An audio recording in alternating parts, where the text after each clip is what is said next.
wahubiri. Tusitengane kwa sababu ya wahubiri. Eti kwa sababu Father Manyama anahubiri vizuri, Father Sosi hivi na hivi, akisema msije mkatengana kwa ajili ya hilo hata mara moja. Usije ukasema kwamba nenda kusali siku kwenye kanisa la siyo la Swaswa, nenda kusali kwenye kanisa la Ntuguni kwa sababu kule wanahubiri wazuri. Akisema hapana, tusije tukatengana kwa ajili ya hilo.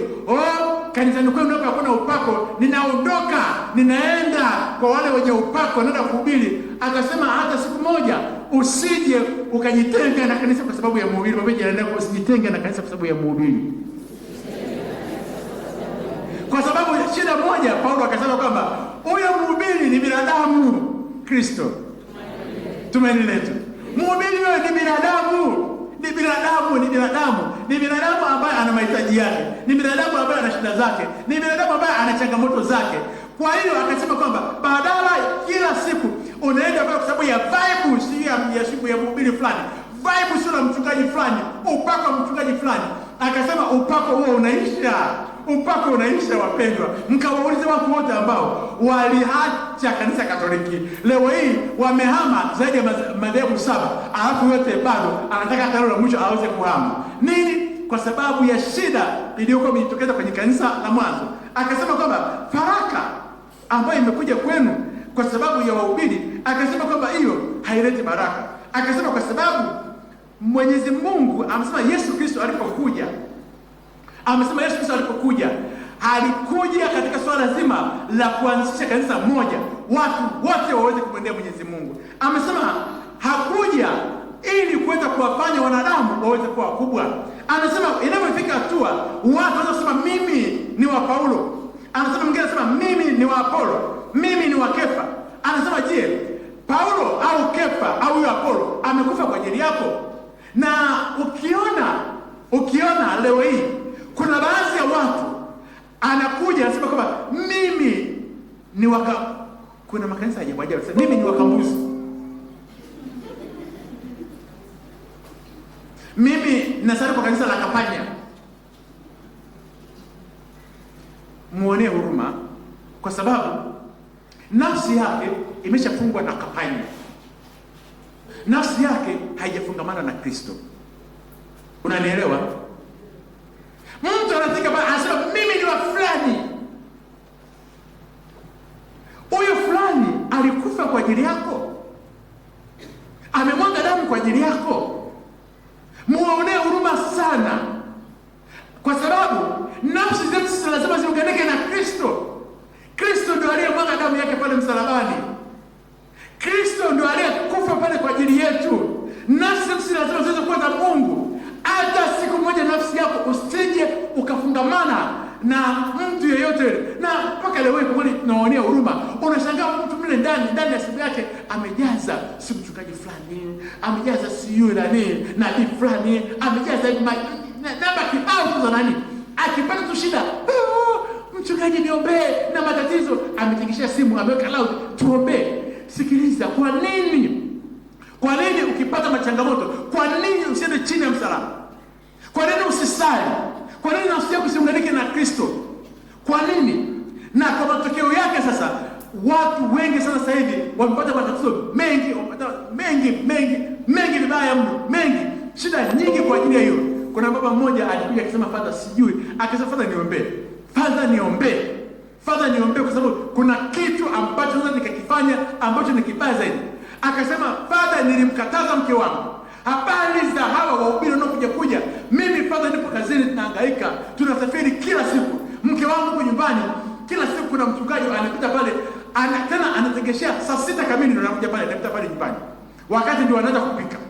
Ataanza kuhubiri neno, atahubiri neno la Mwenyezi Mungu. Ikifika saa 7 anasema naomba maji ya kunywa.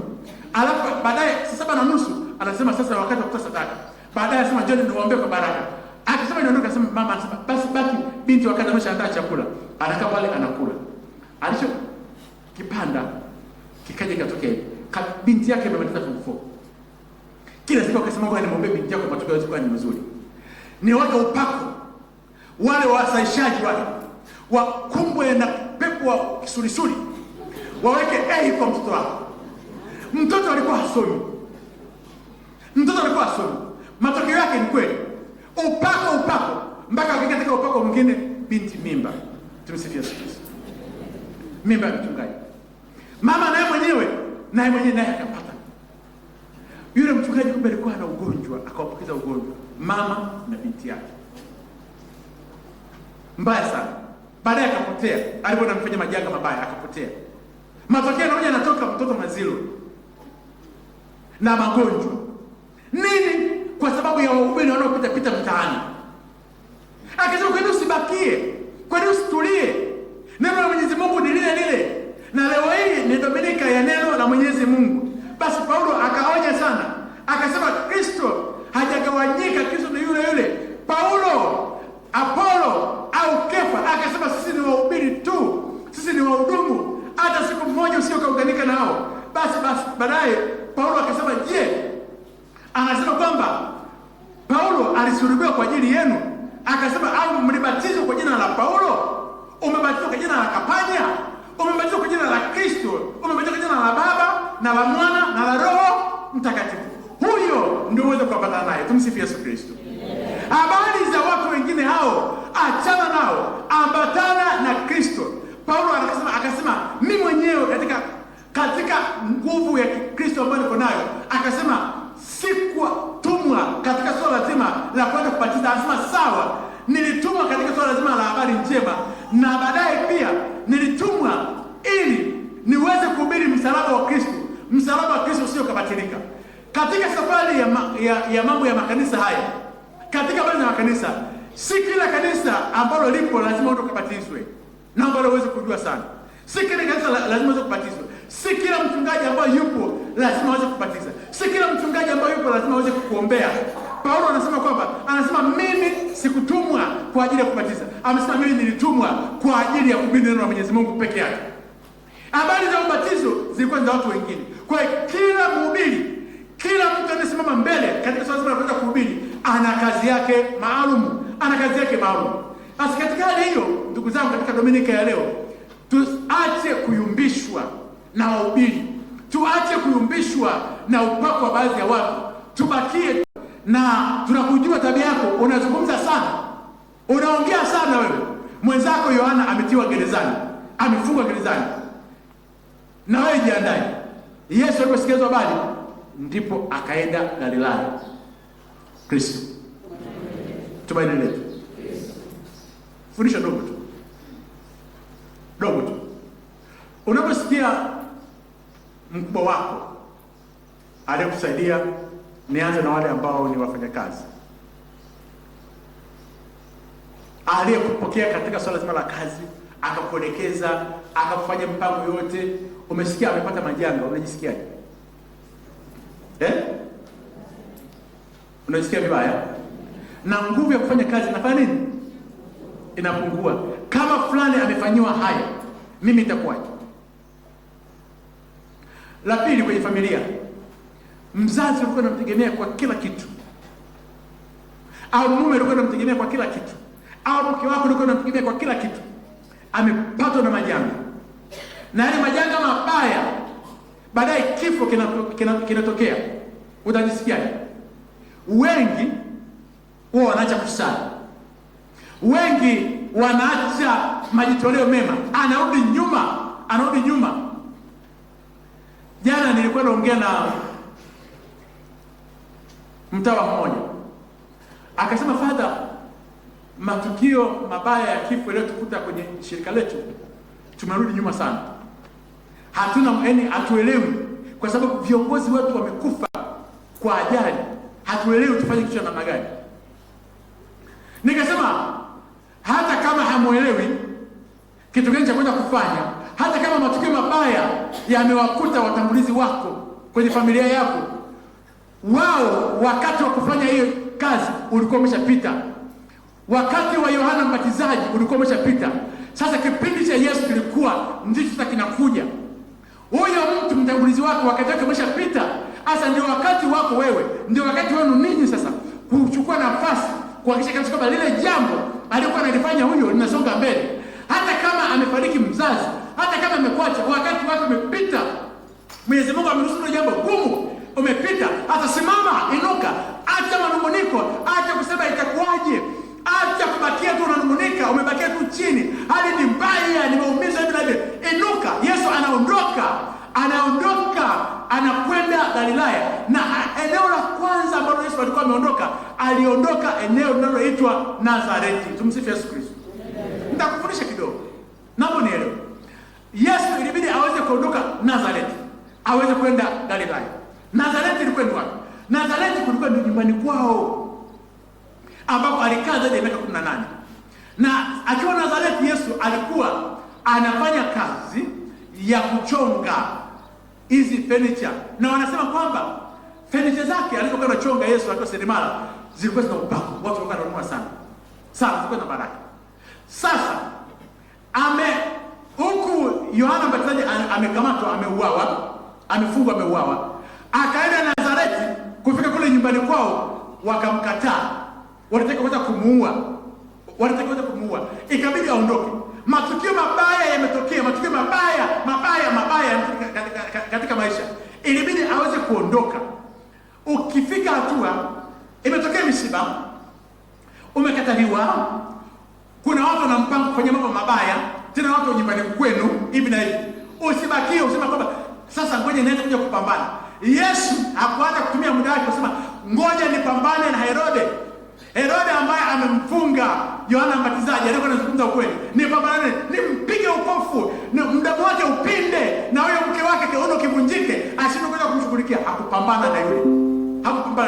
Acha kupambana na wale ambao unasema kama ni maadui zako. Achana nao. Wewe ondoka tu, nenda maeneo mengine, ondoka, acha kufanya baadhi ya mambo ambayo ni makubwa zaidi. Yesu akiwa kule Nazareti, ndugu zake walitaka kwenda kumuua, kwa sababu aliwaambia kweli, sema kama Roho wa Bwana hii juu yangu. Wakasema Roho wa Bwana hii juu yako wewe? Roho wa Bwana angekuwa juu yako wewe, dada yako huyo ambaye tunamfahamu kabisa ana tabia mbaya, angekuwa na hivi. Wewe Roho wa Bwana yuko juu yako. Fundi seremala, tokea lini fundi seremala Roho wa Bwana akawa juu yake? Na mafundi seremala walivyo uwezi. Afadhali siku hizi fundi seremala akikusumbua tu unaenda kununua kitanda dukani. Ile sasa kununua kitanda dukani, mlango itakuwaje? Vitasa itakuwaje? Fundi seremala akasema nakuja, tokeeni. Roho wa Bwana akawa juu ya fundi seremala, wakamkataa. Yesu ilibidi aweze kuondoka. Tumsifu Yesu Kristo. Unaweza kuwa umekataliwa, umeumizwa vibaya, umenenewa mabaya, umedharaulika, na tena Januari hii mlikuwa nyumbani kwa mwezi wa 12, mmegombana huko, unashangaa kidogo chako ondoka, usinisumbue kwa sababu umejifanya msomi, amekudharau. Ondoka kwenye mawazo, nenda maeneo mengine. Tumsifu Yesu Kristo. Kaendelea kufanya mambo mengine. Yesu akaanza kuhubiri, akaondoka, akaanza kuhubiri, akasema tubuni na kumwamini Injili. Kwa nini alianza Galilaya? Alianza Galilaya kwa sababu Galilaya ilikuwa ni eneo ambalo limedharaulika kabisa. Mara nyingi sana tumetoka katika familia ambazo zimedharaulika. Tunajijua huko vijijini kwetu kule, familia fulani ni familia bora, sisi ya kwetu. Mara nyingine pia nikuuliza hivi nyumbani kwenu mama mtasikia padri. Unaogopa mpaka unataka kusingizia, atasema padri mimi ni wa Iringa pale ambao walikuwa wanafanya mapinduzi ya ajabu, walikuwa wanatoka Galilaya. Jana nilikuwa nimeenda Dar es Salaam kwenye upandisho. Nikasikia Dar es Salaam kuna sehemu inaitwa Gaza. Mnaifahamu Gaza Dar es Salaam? Mnaifahamu Gaza? Sasa hivi watu wanaogopa kusema nimetoka Gaza. Nini? Ukisema nimetoka Gaza, wanakimbia. Nini? Kuna maeneo ambapo kwamba inaonekana ni chanzo cha machafuko. Ni Galilaya hiyo, ni Nigeria ndogo hiyo. Unaogopa. Sasa maeneo hayo ambao unaogopa hata kutaja maeneo ya kwenu. Ni sasa kwa mfano kama Dodoma mjini, kwamba umetoka mitaa gani? Yaani ukisema tu umetoka mitaa hiyo, watu mtoto amekulia hiyo mitaa, unajua hapa ni Kibaka. Mitaa gani ya Dodoma hapa? Usije ukataja. Kweli kabisa.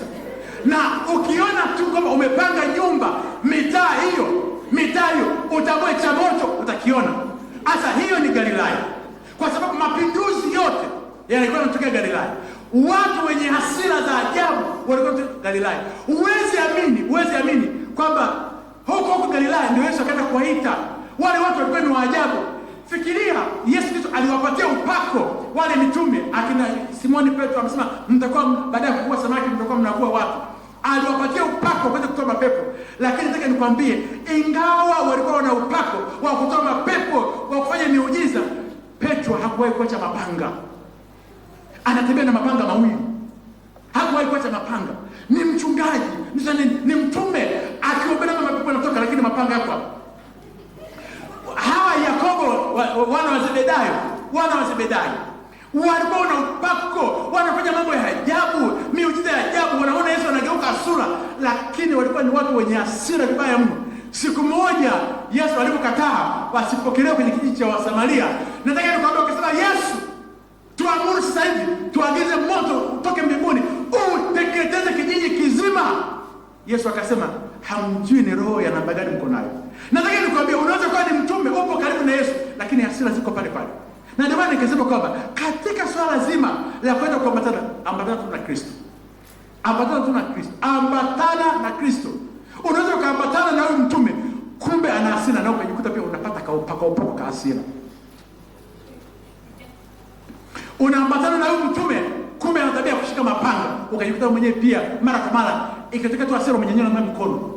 Unataka ukate watu masikio. Nini? Ili aseme. Asa Galilaya Yesu akaanzia pale pale. Maana yake nini? Yesu anakuja kwenye familia zenye migogoro. Tumsikie Yesu. Kwenu kuna migogoro ya namna gani? Kwenu kuna matatizo ya namna gani? Yesu leo anaanza utume, anaanza katika hilo eneo.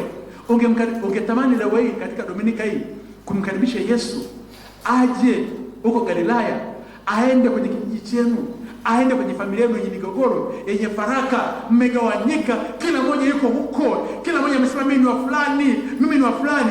Kwa mfano kama sasa hivi kwenye familia kuna migawanyiko, mwingine anasema mimi ni wa mama, mwingine anasema mimi ni wa baba. Siku moja ikatokea ugomvi, nenda kusuluhisha ugomvi. Tena ugomvi kabisa wa ndugu zako kabisa. Nini?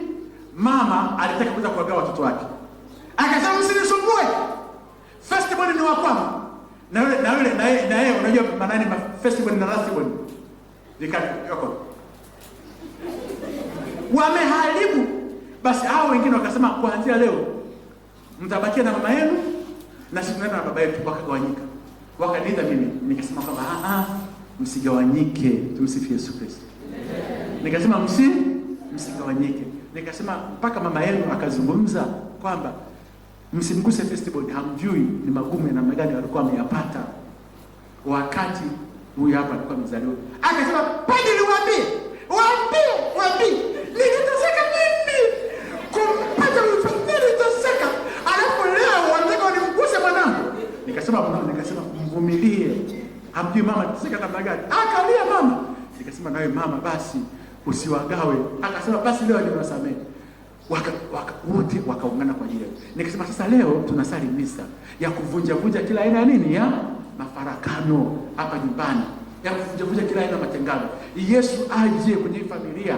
Yesu ambaye ni mwanga, kama ilivyozungumza kabisa kwamba njia ya bahari ya ng'ambo ya Yordani, Galilaya mataifa, watu waliokaa katika giza. Kama kwenye familia mmekaa katika giza, wameona mwanga mkuu. Basi misa ya leo iweze kuwa ni misa ya familia yako ambayo mmefarakana.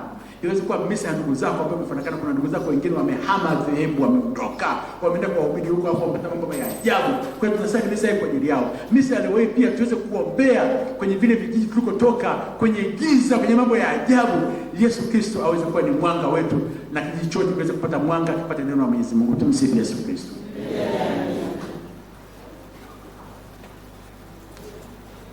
Simame tukilimani.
sadaka yangu na yenu kubaliwa na Mungu Baba Mwenyezi.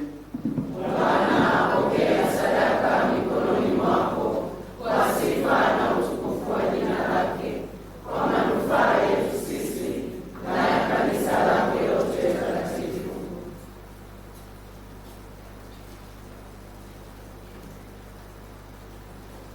Bwana, upende kuvipokea kwa wema vipaji vyetu. Tunakuomba vitakase, uvifanye viwe kwetu chemchemi ya wokovu, kwa njia ya Kristo Bwana wetu.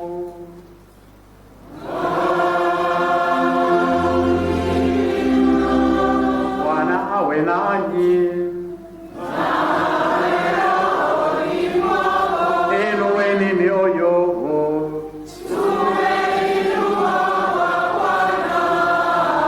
Tumshukuru Bwana Mungu wetu.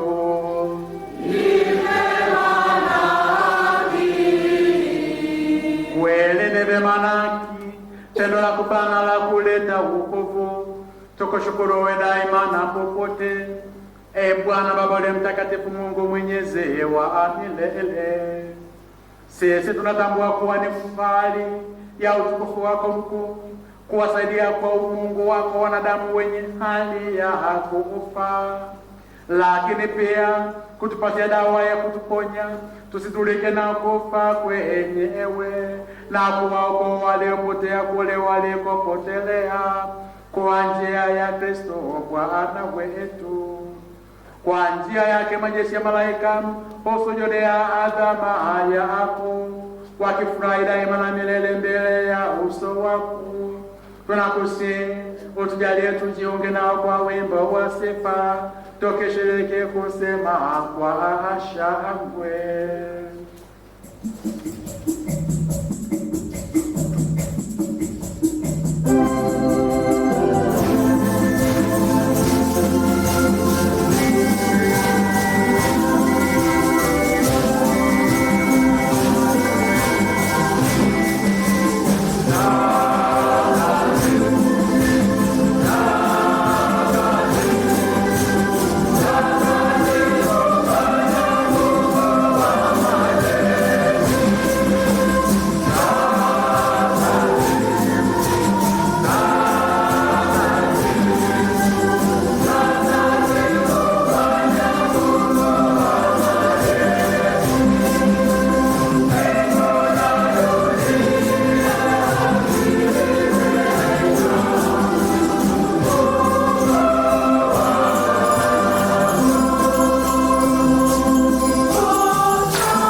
utakatifu wote. Tunakuomba vitakatifu vipaji kwa nguvu ya Roho wako ili viwe kwetu mwili na damu ya Bwana wetu Yesu Kristo. Yeye alipotolewa na kuingia kwa hiari katika mateso yake, alitoa mkate, akashukuru, akaumega na akawapa wafuasi wake akisema, twaeni mle nyote, huu ndio mwili wangu utakaotolewa kwa ajili yenu.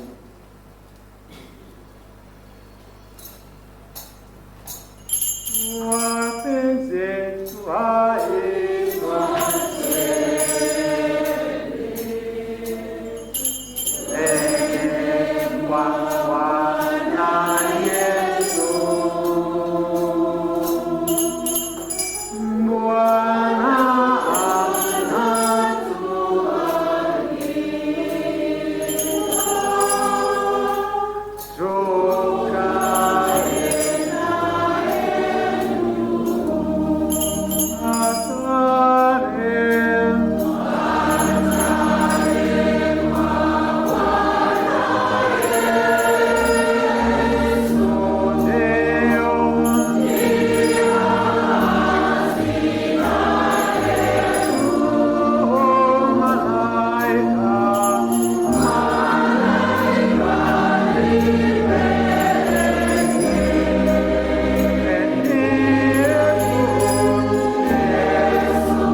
Vile hivyo baada ya kula, akitwaa kikombe na kushukuru tena, aliwapa wafuasi wake akisema, twaeni mnywe nyote, hiki ndicho kikombe cha damu yangu, damu ya agano jipya na la milele, itakayomwagika kwa ajili yenu na kwa ajili ya wengi kwa maondoleo ya dhambi. Fanyeni hivi kwa ukumbusho wangu.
Tunapoadhimisha ukumbusho wa kifo na ufufuko wake mwanao, tunamtolea mkate wa uzima na kikombe cha wokovu.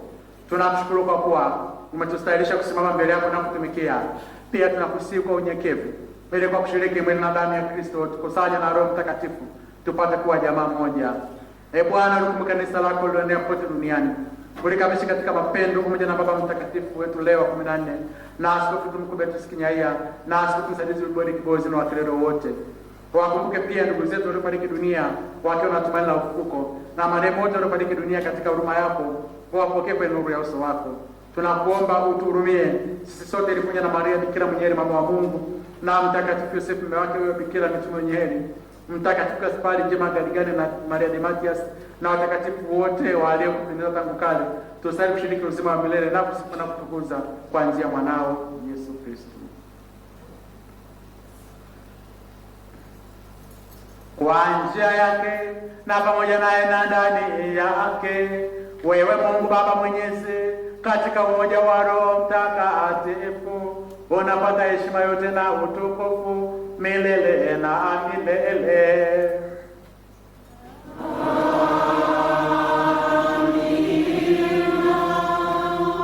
Kwa kulitia agizo la Mwokozi wetu na tukifuata mafundisho yake ya kimungu, tunathubutu kusema: Baba yetu uliye mbinguni, jina lako litukuzwe, ufalme wako ufike, utakalo lifanyike duniani kama mbinguni.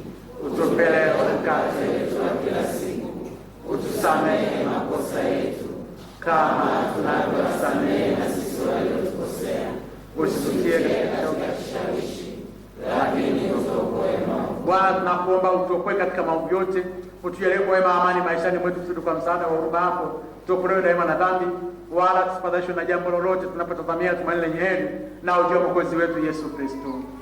Kwa kuwa ufalme ni wako na nguvu na utukufu hata milele. Bwana Yesu Kristo, uliwaambia mitume wako, amani na waacheni, amani yangu nawapa.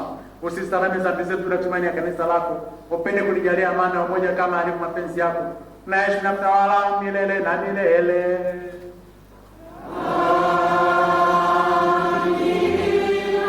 Amani ya Bwana iwe daima nanyi.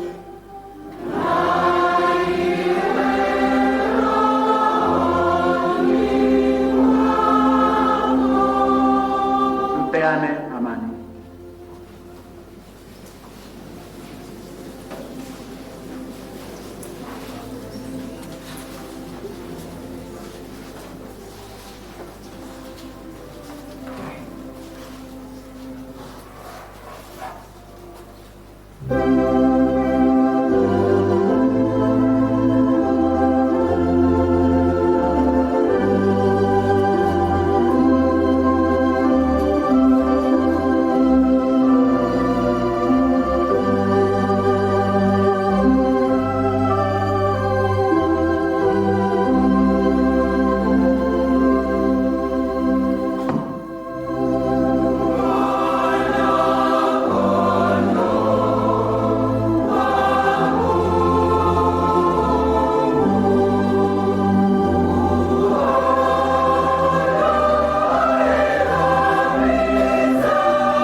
Tazama mwana kondoo wa Mungu, tazama anayeondoa dhambi za ulimwengu. Heri hao walioalikwa kwenye karamu ya mwana kondoo. Ee Bwana, sistahili kuingia kwangu, lakini sema neno tu na roho yangu. Mwili na damu ya Kristo vitulinde tupate uzima wa milele. Amina.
Tumsifu Yesu Kristo. Hongereni sana wanakwaya kwa utume.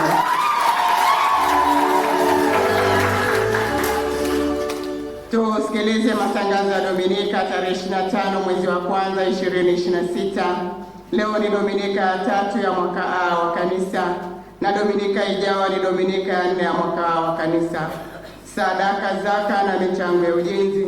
Sadaka misa za Dominika na katikati ya wiki kwa shilingi milioni 7,205,100. Mchango ujenzi misa zote za Dominika kwa shilingi milioni 1,331,900. Zaka ilikuwa shilingi milioni 1,894,000. Jumla kuu ya matoleo ya zaka, sadaka na michango ujenzi kwa ni shilingi milioni 10,431,000. Naomba tujipongeze. Tunashukuru Jumuiya Mtakatifu Bruno na Mtakatifu Lomena kwa usafi na usimamizi wiki. Wiki ijayo ni zamu ya Jumuiya Mtakatifu Benedetta Mtawa na Mtakatifu Inyasi wa Loyola na Jumuiya Mtakatifu Maria de Matias na Mtakatifu Yohane Paulo wa Pili wajiandae. Uongozi wa AWATA parokia unawatangazia viongozi wa AWATA Kigango, kanda, jumuiya na kina mama wote kuwa tarehe 14 mwezi wa pili 2026 kutakuwa na rozari ya matiso 7 itakayosaliwa katika parokia teule ya Mtakatifu Yohane Mbatizaji Nzuguni. Kila jumuiya itoe nauli shilingi 10,000 na kuandikisha majina ya kina mama kwenye duka la AWATA. Mwisho wa kuandikisha ni tarehe 12 mwezi wa pili 2026. Uongozi wa viwao parokia unawatangazia vijana wote kuwa kutakuwa na misa ya shukrani ya vijana ya Dikania Mtakatifu Petro Mtume itakayofanyika tarehe 14 mwezi wa pili 2026 katika parokia teule ya Mtakatifu Yohane Mbatizaji Nzuguni. Kila kijana anaombwa kuchangia shilingi 10,000 kwa ajili ya chakula na vijana. Kila jumuiya tunaomba kutoa vijana 2 na kuendelea. Mwisho wa kukusanya mchango itakuwa tarehe 12 mwezi wa pili 2026. Michango inapokelewa katika ofisi ya baba paroko. Jumapili ijayo itakuwa ni Jumapili ya zaka kamili. Waumini wote tunaalikwa kushiriki kikamilifu. Misa zitakuwa 3, hakutakuwa na misa ya watoto. Matangazo ya ndoa kwa mara ya pili. Ndugu Martin Ndunguru wa Dodoma anatarajiwa kufunga ndoa na Frida Richardo Kato wa Dodoma. Ndoa itafungwa tarehe 14 mwezi wa pili 2026 katika parokia ya Kisasa Dodoma. Ndugu George Emmanuel Petro anatarajiwa kufunga ndoa na Lucy Jeremia Kadaram. Ndoa itafungwa tarehe 14 mwezi wa pili 2026 katika parokia ya Kisasa Dodoma. Ndugu Renovat Hilewi anatarajiwa kufunga ndoa na Esther John Dede. Ndoa itafungwa tarehe 14 mwezi wa pili 2026 katika parokia ya Nyasaka Mwanza. Ndugu Nestor Stefano Kabora anatarajiwa kufunga ndoa na Angelina Deusi Batonera. Ndoa itafungwa tarehe 30 mwezi wa 5 2026 Katuruka, Kigoma. Ndugu Charles Florence Simba anatarajiwa kufunga ndoa na Getu Laurent Mlai. Ndoa itafungwa tarehe 14 mwezi wa pili 2026 katika parokia yetu ya Kisasa Dodoma. Ndugu Jeremia John Manyangu anatarajiwa kufunga ndoa na Praxeda Filipo Marimo. Ndugu Jeremia John Manyangu anatarajiwa kufunga ndoa na Praxeda Filipo Marimo. Ndoa itafungwa tarehe 14 mwezi wa pili 2026 katika parokia yetu ya Kisasa Dodoma. Watakatifu utakao wakumbuka na kuwaheshimu wiki hii: Jumatatu tarehe 26 watakatifu Timotheo na Tito, Jumanne tarehe 27 Mtakatifu Devota, Jumatano tarehe 28 Mtakatifu Toma wa Aquino, Alhamis tarehe 29 Mtakatifu Aquilino, Ijumaa tarehe 30 Mtakatifu Matia, Jumamosi tarehe 30 Mtakatifu Yohane Bosco na Jumapili tarehe 1 Mtakatifu Virdiani. Watakatifu wote wa Mungu. Mwisho tumaini letu. Misa pili nimeambiwa hamuitikii. Hata tulikuwa tunaanza mara ya kwanza katika kidogo nitaka niseme turudie mara pili. Hasa kwa sababu tulikuwa na record live, nikaona nikae kimya. Toeni sauti. Kuna tangazo mmesikia, nadhani limetolewa mara mbili Jumapili ile, kwamba kuna kozi ya usalama barabarani itafanyika katika parokia. Wangapi mlisikia? Nyosha mkono tukanisania. Alafu asante. Mlisikia? Haraka unaweza kuona kwamba hainihusu mimi, inamhusu mwingine. Mimi nikahudhuria ile kozi, mafunzo yanayoendelea hapo. Nilishangaa sana. Nikakuta wengine ambao hawakuwepo kanisani, sio Katoliki, wako hapo. Nikakuta kundi kubwa tu. Alafu wako makini kweli kweli. Nikasema kwa nikae. Huyu bwana anafundisha kitu gani? Baada ya kwenda kufanya, nikakuta baadaye wanaandikisha majina, wanajaza fomu. Nikasema hizo fomu za nini? Akasema hao wote ambao wamehudhuria kozi wanapata vyeti, na ukipata cheti kwamba umehudhuria mafunzo, ukienda kurenew leseni yako, cheti cha chuo chetu kinasomeka kwenye mtandao, utapata leseni yako kwa sababu umehudhuria haya mafunzo. Nikasema ukienda kule kama hujapita kozi, akasema utaratibu sasa hivi wa serikali kwa madereva wote, hutapata leseni mpaka umeenda chuo. Asa nikakumbuka, nikasema kuna watu hapa kisasa ninajua wanaendesha magari, wamefundishwa na baba zao na wamefundishwa na waume zao. Kwenye kozi hapa siwaoni. La pili, kuna mapadri ambao mimi tunafahamiana nao kabisa, wanahangaika kila siku kurenew leseni zao. Wakienda pale, haya tuambie ulihudhuria chuo gani? Asa vyuo vingine vimeshafutika vipo kwenye mtandao, avisomeki. Yaani imebidi wamelazimika pia kwenda hospitali, kwenda kukaa darasani apate kile cheti, ndipo aweze kufanya, aweze kurenew ile leseni yake. Ila kicho nifurahisha zaidi kwenye mafunzo yale ni hiki. Kuna sheria zimebadilika. Kuna mambo mengi yamebadilika, barabara zimebadilika, yaani kuna vitu vingi sana vimebadilika, lakini ukikaa darasani ukifundishwa ikanisaidia hata mimi mwenyewe. Mimi nimesoma mwaka 2008, 2009 ndio niliingia kozi. Lakini umefaidika sana. Nikamwambia bwana, naomba urudi mara pili. Najua kuna watu wengi sana wa kisasa hapa wana leseni, tukisema tuanze kukagua vyeti vyao, hakuna hata mmoja ambaye nitakatoa. Kwa hiyo kama wewe ulifundishwa na mume wako, umefundishwa na baba yako, umefundishwa na mke wako, umefundishwa na nani, ukwenda darasani ukakaa, njoo.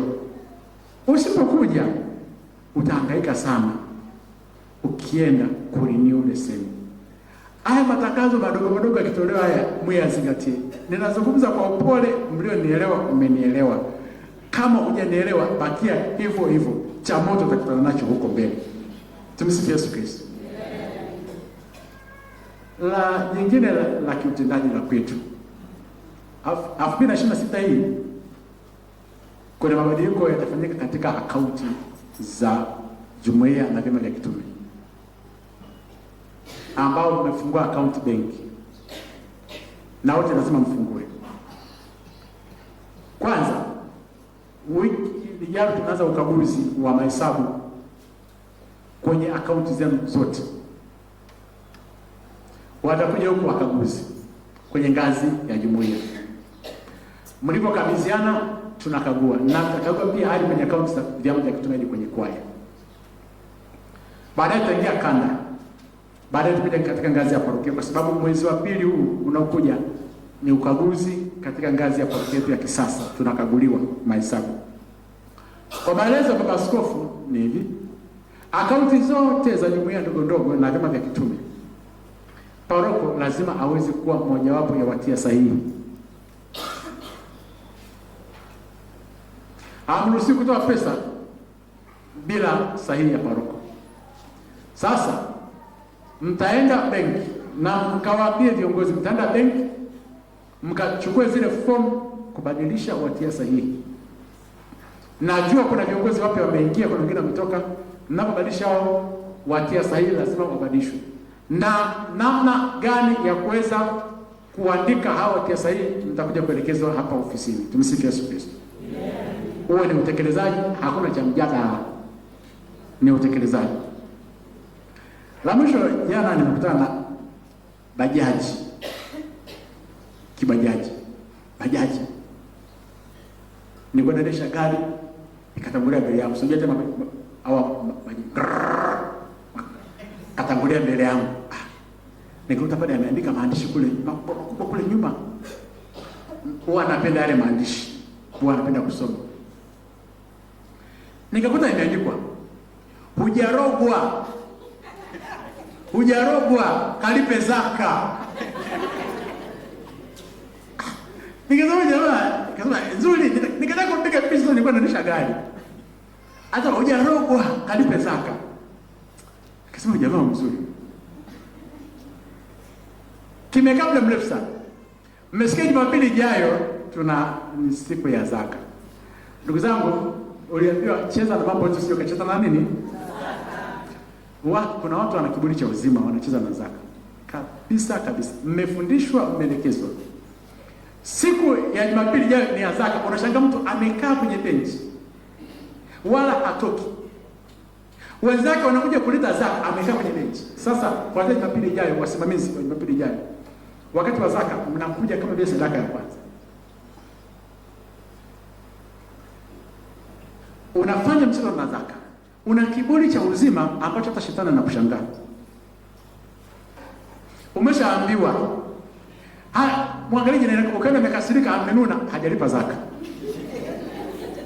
Kabisa una amani. Unaona mambo yameandika hivi na hivi na hivi. Lipa zaka, zitakufanya uwe na furaha. Acheni kiburi cha uzima. Shetani yupo. Kuna wanakwaya mnaimba, haitakuwa rahisi. Ulitangaza neno. Kwani shetani yupo. Anawavizia ambao walipi zaka. Kweli sikutanii. Anawavizia, ukiona tu kulipi zaka, umeingia katika 18 za nani? Za shetani. Sikutanii. Mimi nakueleza ukweli. Shuhuda ninazozipata kutoka kwa watu. Kuna mmoja jana amepishwa na ajali mbaya sana. Nadhani alinitumia ile picha kwa sababu ni mwaminifu, analipa zaka. Ingekuwa nyingine sasa hivi, ingekuwa ni habari nyingine. Bila kumfuza hatutafanikiwa. 2026 tegemeo letu linabaki kwako wewe. Lipa zaka letu, lipa zaka, lipa zaka, lipa zaka wewe Mungu wetu. Sio kupata baraka. Bwana awe nanyi.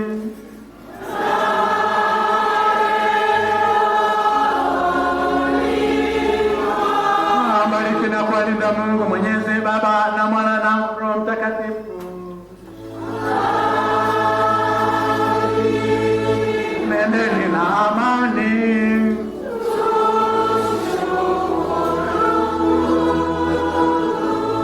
Okay, wanakwaya, asanteni sana. Hongereni sana.